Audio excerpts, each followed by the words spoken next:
কুড়িগ্রামের ভুরিঙ্গামারী উপজেলার বলদিয়া ইউনিয়নের বাসিন্দা সাপখেকো মোজাহার আলী ব্যাপারী। বিষাক্ত সাপ, ব্যাঙ, ইঁদুর, বিচ্ছু সহ কাঁচা মাংস খাওয়া তার নেশা। বর্তমানে 2 স্ত্রী এবং 1 ছেলের বাবা তিনি। সেই সন্তানের ঘরে 2 নাতিও রয়েছে তার। মোজাহার আলী জানান, যখন তিনি 2য় শ্রেণীর ছাত্র তখন বাড়ি থেকে পালিয়ে চলে যান ভারতে। আগরতলা জেলায় 1.5 বছর থাকার পর এক দালাল তাকে বিক্রি করে দেয়।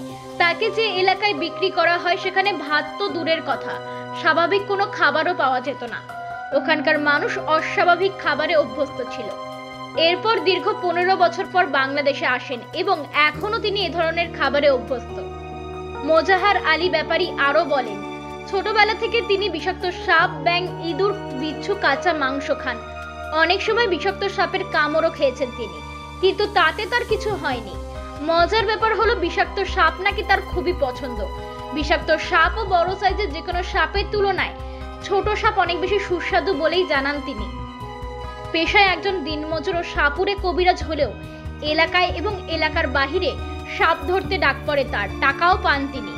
তার এমন খাদ্যাভ্যাস ব্যক্তিগত পারিবারিক জীবনে অনেকটা কাল হয়ে দাঁড়িয়েছে। সাপ ভক্ষণের কারণে দাম্পত্য জীবনে অনেক সময় পড়তে হয়েছে নানান বিড়ম্বনায়। সাপখেকো এই ব্যক্তির পরিবারের অন্যান্য সদস্যরা জানান, দীর্ঘদিন থেকে বিভিন্ন প্রজাতির সাপ, ব্যাঙ, ইঁদুর, বিচ্ছু, গরুর কাঁচা মাংস, ভুঁড়ি এসব অখাদ্য খেয়ে আসছেন তিনি। এদিকে যখন তখন সাপ পাওয়া যায় না, ফলে গরুর কাঁচা রক্ত, ভুঁড়ি খেয়ে জীবনযাপন করে থাকেন তিনি। দূর দূরান্ত থেকে অনেক মানুষ আসে মোজাহারের এমন খাদ্যাভ্যাস দেখতে। Bureau report, U Bangla TV. U Bangla TV, হৃদয় ছুঁয়ে যায়।